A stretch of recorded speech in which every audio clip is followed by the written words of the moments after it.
मैंने ऐसे ऐसे स्टूडेंट देखे हैं जिनका नीट एग्जाम से पहले 2 से 3 महीने पहले जो उनका मॉक टेस्ट में स्कोर होता था वो 200 के अराउंड होता था या फिर 240 270 के समथिंग। बट जब उन बच्चों का मैंने फाइनल नीट स्कोर देखा तो मैं खुद हैरान रह गया कि यार ये कैसे पॉसिबल है और ये इन लोगों ने कैसे किया।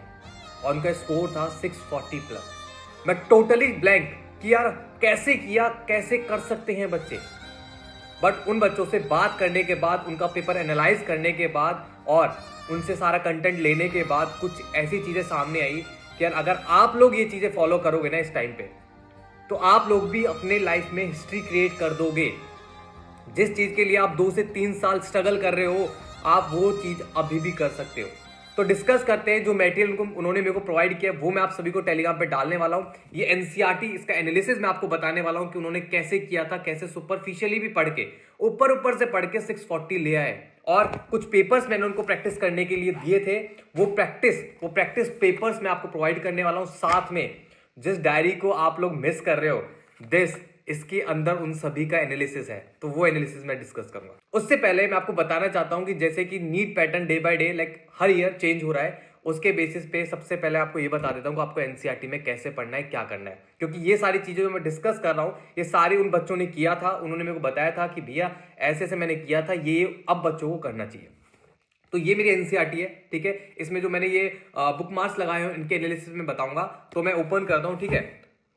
ओके, देखो जैसे कि नीट एग्जाम में चीजें ना, बच्चा क्या सोचता है कि एनसीईआरटी को रीड करो। हाँ, एनसीईआरटी रीड करनी होती है तो बच्चा क्या करता है, एक एक लाइन को बहुत प्यार से, बहुत अच्छे से, कलरफुल पेन से, हाइलाइटर से मार्क करके बहुत अच्छे से रिवाइज करता है, बहुत अच्छे से रीड करता है, ठीक है।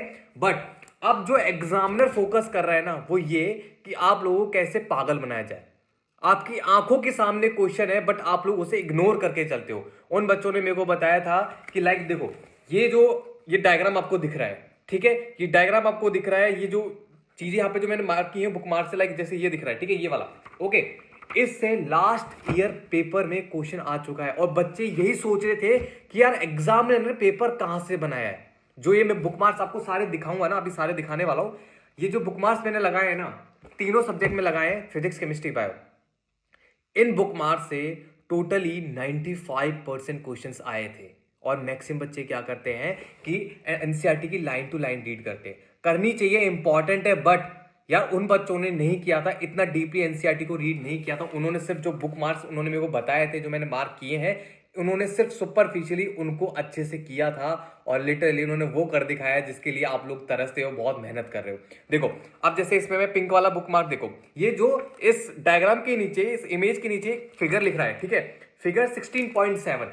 इससे लास्ट ईयर क्वेश्चन आ चुका है। और भी दिखाता हूं मैं, बहुत सारा आपको दिखाने वाला हूं। जैसे कि ये पिंक कलर से बुक मार्क लग रहा है सुपरफिशियली, ये जो स्टेटमेंट लिख रहा है ना, इससे भी क्वेश्चन आ चुके हैं। बच्चे क्या करते हैं, इन पैराग्राफ्स को पढ़ते हैं और यहां से एग्जामिनर क्वेश्चन बना के दे रहा है। और दिखाता हूं आपको, बहुत सारे दिखाने वाला हूं, पूरी बुक मार्क करके रख दी है मैंने, पूरी बुक। देखो, biomagnification of a DDT in aquatic food chain, ठीक है। ये जो है, ठीक है, ये जो चेन है, इससे कितनी बार एग्जामिनर ने क्वेश्चन पूछा है, कितनी बार। पर बच्चे क्या करते हैं, इससे इग्नोर करके इन्हें पैराग्राफ्स को पढ़ते हैं। इस जो स्टेटमेंट ये लिख रहा है, फिगर जो लिख रहा है इसके नीचे येलो कलर से जो स्टेटमेंट लिख रहा है, इससे क्वेश्चन कम से कम 5 से 4 बार आ चुका है और अभी भी चांसेस है आने के। और दिखा देता हूं तो मैं थोड़ा अच्छे से एनालाइज कर देता हूं ताकि आप लोग थोड़ा सीरियस होकर पढ़े, ठीक है। उसके बाद इम्प्योरिटीज, ये जो ब्लू कलर से आपको पैराग्राफ दिख रहा है, इसके बेसिस पे नीट 2022, 21, 19 एंड 20 कंटिन्यू बेसिस पे इससे बेसिस क्वेश्चन आया था। इम्प्योरिटी, वाटर इम्प्योरिटी से रिलेटेड क्वेश्चन आया था। बच्चों ने इस पैराग्राफ पे फोकस किया था, इससे कुछ नहीं पूछा गया, डायरेक्टली यहां से पूछा गया था, ठीक है। और दिखा देता हूं, देखो जैसे कि ये प्रेसिपिटेशन, ठीक है, ये क्वेश्चन आता है, ये क्वेश्चन आ चुका है और एग्जामिनर यहीं पे फोकस करता है। इलेक्ट्रोस्टैटिक प्रेसिपिटेटर, ठीक है, ये जो है ये आपको इसमें ब्लैक कलर के बॉक्स से राउंडेड है, ठीक है, अंडरलाइन किया हुआ है या फिर इसको स्क्वायर किया हुआ है। इससे भी क्वेश्चन आ चुका है, बहुत बार आ चुका है, बहुत बार। और दिखा देता हूं आप लोगों को, और दिखा देता हूं, ये पूरी बुक मार्क है, पूरी बुक, ठीक है, ये पूरी एनसीईआरटी दिस ये ग्राफ बच्चे क्या करते हैं, इग्नोर करते हैं, कौन ग्राफ पूछेगा। और ग्राफ के बाद जो ये यहाँ पे लिख रहा है एरो करके जो लिखा हुआ है, इसे कौन ही पूछेगा यार। और बच्चे क्या करते हैं, सिंपली सारी थ्योरी पढ़ते हैं। बट इस थ्योरी से क्वेश्चन नहीं पूछा गया और इस ग्राफ से क्वेश्चन पूछा गया था, और कम से कम 8 से 9 बार पूछा गया है।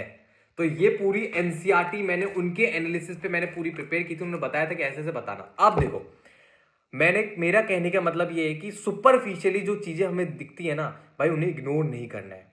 उन बच्चों के पास इतना टाइम नहीं था, बहुत कम टाइम था, तो उन्होंने सुपरफिशियली एनसीईआरटी पढ़ी थी, बट उन्होंने कोई भी चीज छोड़ी नहीं थी। मतलब कि उन्होंने डिटेल में एनसीईआरटी पढ़ी थी, बट उन्होंने सबसे ज्यादा फोकस किया था जो चीजें मैंने अभी दिखाई थी। तो आपको सारी चीजें एनसीईआरटी में पढ़ना है, कुछ भी स्किप नहीं करना है, ठीक है। ये इन्होंने प्रिपेयर किया था, यहां से उनका 95% क्वेश्चन आए थे, ठीक है। इसकी मैं पीडीएफ टेलीग्राम पे डाल दूंगा, तो आप लोग वहां से देख लेना। साथ में कुछ पेपर्स मैंने उनको प्रोवाइड किए थे, कुछ एनालिसिस के बेसिस पे प्रोवाइड किए थे।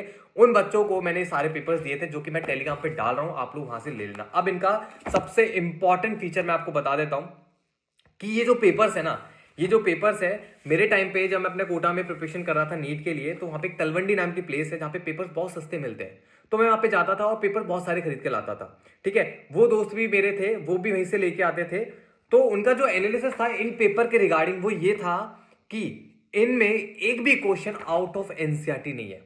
मतलब कि लास्ट टाइम पे जो कि हजारों लाखों बच्चे क्या करते हैं कि डिफरेंट इंस्टीट्यूट के पेपर्स प्रैक्टिस करते हैं, जिनके अंदर उनके मॉड्यूल्स होते हैं और डिफरेंट टफ क्वेश्चंस होते हैं, जो कि एग्जामिनर नहीं पूछता है। और आप जब उस टेस्ट में आपके जब कम नंबर आते हैं, तो आप लोग बहुत डिमोटिवेट होते हैं कि नंबर नहीं आए, मजा नहीं आए।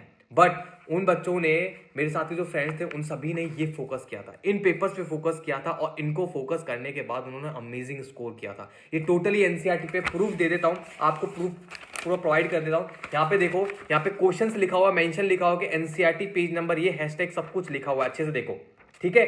उन बच्चों ने सिर्फ लास्ट मंथ ये प्रैक्टिस किए थे। कैसे प्रैक्टिस किए थे ये भी बता देता हूं। वीक में दो बार फुल सिलेबस पेपर प्रैक्टिस करते थे, चाहे सिलेबस पूरा रिवाइज हो या ना हो। फिक्स था कि वीक में 2 बार हमें full mock test paper practice करना है, और करने के बाद उनको एनालाइज करना है। उनमें जो भी मिस्टेक होती है, वो जो इंपॉर्टेंट डायरी एनालिसिस, इसके अंदर वो सारी चीजें इंक्लूड करते थे कि यार ये टॉपिक से मेरे क्वेश्चन गलत हुआ था, वो एनालिसिस डायरी ये है। इसके अंदर अपनी वीकनेस अपने नोट डाउन करते थे, उनको बाद में स्ट्रॉन्ग करते थे, ठीक है। वीक में 2 full syllabus mock test paper practice करते थे, उनका एनालिसिस इस डायरीज में उसमें नोट डाउन करते थे। उसके बाद वीक में एक पार्ट सिलेबस पेपर प्रैक्टिस करते थे, इन सभी पेपर के बेसिस पे प्रैक्टिस करते थे, ठीक है।